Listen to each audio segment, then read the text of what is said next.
বাথরুমে স্নানের সময় গোপন ভিডিও করার অভিযোগ আতঙ্কে রামপুরহাটের নার্সিং ছাত্রীরা।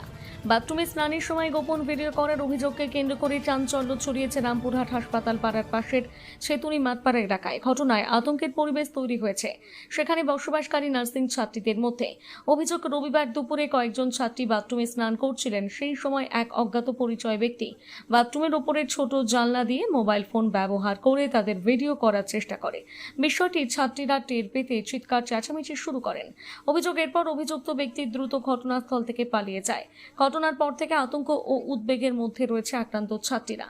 তাদের দাবি, এ ধরনের ঘটনা তাদের নিরাপত্তা নিয়ে বড়সড় প্রশ্ন তুলে দিয়েছে।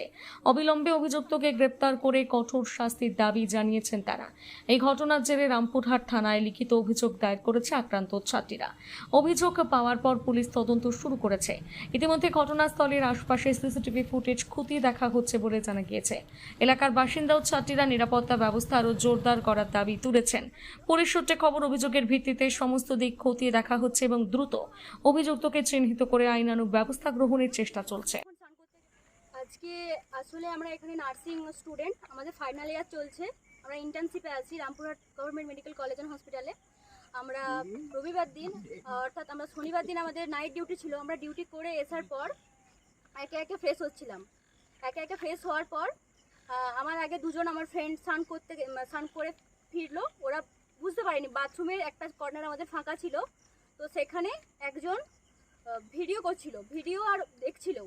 ওরা সেটা লক্ষ্য করেছে কিনা জানি না, কিন্তু আমি যখন স্নান করতে গেলাম দেখলাম যে ওই জানলার ফাঁকে ভিডিও একটু আওয়াজ হওয়ার পর আমি দেখলাম যে একজন ভিডিও করছে আর তাকিয়ে আছে।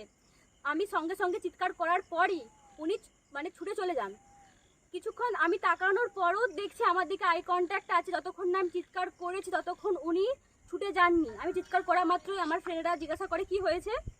আমি বললাম একজন ভিডিও করছে আমার বাথরুম বাইরে থেকে। তো ওরা শোনা মাত্রই দুজন ছুটে তাকে ধরতে যায়।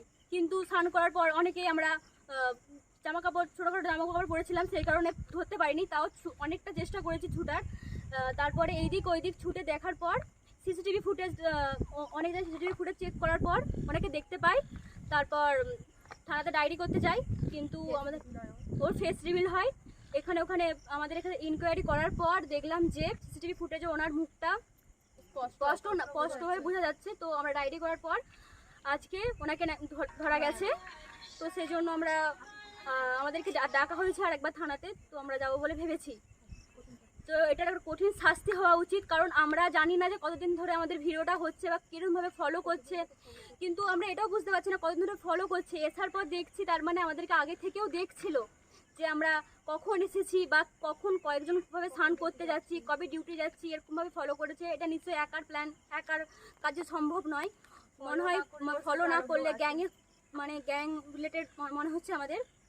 কারণ এটা যদি এক্সপিরিয়েন্স না থাকে ওইভাবে ওই বাথরুম দিয়ে উঠে যাওয়া, পাইপে উঠে ভিডিও করা, এইগুলো একার কাজ নয়। আর আমরা এটাতে আনসেফ ফিল করছি, কিন্তু এখানের প্রতিবেশীরা অনেকটাই কোঅপারেটিভ। তো আমাদেরকে অনেকটা সাহায্য করেছে। আমরা এদের কঠিন শাস্তি চাই।